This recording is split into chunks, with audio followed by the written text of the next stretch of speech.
Some years ago, while serving as a parish pastor, I took a regular monthly turn as a volunteer chaplain at our local hospital. One early morning, I was called to the maternity ward where a very young couple sat in shock, their premature baby born dead just an hour earlier. In a place normally filled with a sense of urgency and expectation, and the mystery and the wonder and the joy of family transformation, this couple sat in stony, isolated silence, hardly connecting with each other, let alone with me. It was very important for the mother to hold that tiny body of her dead child in her arms, to touch and caress. We talked, we prayed, we sat in silence. I led a brief service of blessing and naming, a way to acknowledge God's presence and compassion, a way to acknowledge the reality of the life that had been growing inside her and the reality of the terrible loss she was experiencing. But her husband hardly spoke. He sat away from his wife and was not able to bring himself to hold the infant wrapped in a blanket. It was as if a great chasm had been opened up between these two distraught parents, multiplying and deepening the losses each were feeling that night. I yearned for him to hold his wife, to hold his baby, and to share her tears, and I wondered what the future held for the love that had once drawn them together. Never more haunting than on that night was the poignant phrase from the old African-American hymn that speaks of the time when hope unborn has died.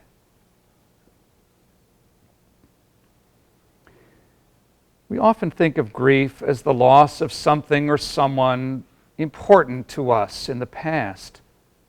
But the sharpest pain of grief comes, I believe, in the moments when we suddenly find ourselves confronting a vastly altered future. When our dearest hopes are undone by stillbirths of many kinds, when the hopes that have been nurtured with such expectation and promise in the wombs of our spirits die even before they take their first breath. It is not so much the loss of a rich past as it is the prospect of a barren future that causes us our most profound grief. Think of Naomi in the book of Ruth after the death of her sons, telling her two foreign daughters-in-law to return to their homes, convinced that there is to be no family in her future. Think of the distraught David upon hearing of the death of Absalom, the son who had betrayed him. "Oh, Absalom, my son, would that I had died rather than you." Think of Job, left literally with nothing, facing a future filled only with friendly and futile explanations for his loss. Or think of the father in the parable of the prodigal son, waiting day after day for the son who had left him to go off and make his own life in a far country, scanning the horizon for a glimpse of the beloved but lost prodigal. Or think of Martha lashing out at Jesus following the death of Lazarus.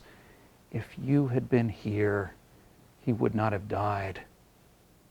Or think of Mary Magdalene at the tomb weeping, "They have taken away my Lord, and I don't know where to find him." Or think of the mothers of Jerusalem mourning the children slaughtered by Herod, weeping like Rachel because they are no more. Grief is the name for our lives when hope unborn has died. These biblical stories resonate with us because they name the reality of our own experience of grief. A parent's hopes for a child dashed because of drugs or mental illness. A teenager's hope for fulfillment destroyed by a parent's indifferent or a friend's rejection. A lover's hope for lifelong companionship dashed because of betrayal or abuse. A promising career cut short by economic downturns. Efforts for justice and peace obliterated by the relentlessness of violence and the resurgence of racism and greed. It's not just cancer and heart disease that litter the landscape of our lives with grief. but all those things that empty the future of its promise. A recent newspaper photograph showed a classroom of students in Africa sitting at their desks, expectant, polite, but there was no teacher at the desk in front of them. He was one of the thousands of teachers struck down by the AIDS epidemic in Central and Southern Africa. When Hope Unborn Has Died. Do you remember the mournful song in the musical Les Mis, sung after the revolution has been crushed? A lone actor surveys the now vacant cafe where just the night before a crowd of students had proclaimed their youthful and exuberant hope for liberty. There's a grief that can't be spoken. There's a pain goes on and on, empty chairs and empty tables. All my friends are dead and gone.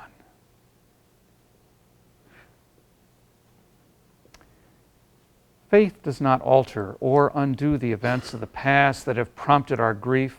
No amount of prayer, no theological insight, no spiritual exercise would have let the parents I visited that awful night bring their baby home, watch him learn to walk or hit a baseball or learn to read or fall in love and have their grandchildren. Faith cannot change that reality, but faith does change the way we perceive the future as a place which may yet hold promise, as a time where other hopes may yet be conceived and given birth, as a journey of uncertainty, but also of expectation that need not be taken alone. In his farewell words to the disciples, Jesus tells them, "I will not leave you orphaned." Terrible things are in store. Crosses loom on the horizon. Pain and death will not be avoided, but I will not leave you orphaned. Indeed, he goes on to tell them that if they remain faithful, he and God will come to them and will make a home with them. Faith, unlike cheap religion or popular spirituality, does not respond to grief with empty piety and easy explanations, or try to seduce with cheap Pollyanna promises that cannot be sustained. Faith encourages us to face the reality of our grief with honesty and courage, to acknowledge that indeed hope unborn has died, but that in the end God will not leave us orphaned, that in the words of St. Paul, nothing, not even death, can separate us from the love of God. A few days after that night in the hospital room, I gathered with a small group at the cemetery to conduct a simple funeral for that little baby. I watched as the couple, so distant from each other just nights before, emerged from the car arm in arm. Watched as the father, once so reluctant to touch his child, went to the hearse, picked up the little casket of their baby and carried it to the grave. Watched as they held each other, listening to words, perhaps on that gray morning in the midst of their grief. Their new intimacy promised the conceiving of hope born not only of their renewed companionship, but also through the presence of the one who had not and will not leave them orphaned. May you, who may be facing barren futures, who may have watched the death of hope in your own arms, and who struggle day to day with a profound grief, be gifted by companions who can help you see the future with new eyes, to sense the stirrings of new hope deep within, and to recognize the enduring presence of a God who will not abandon you, and of a love that will never let you go. Amen.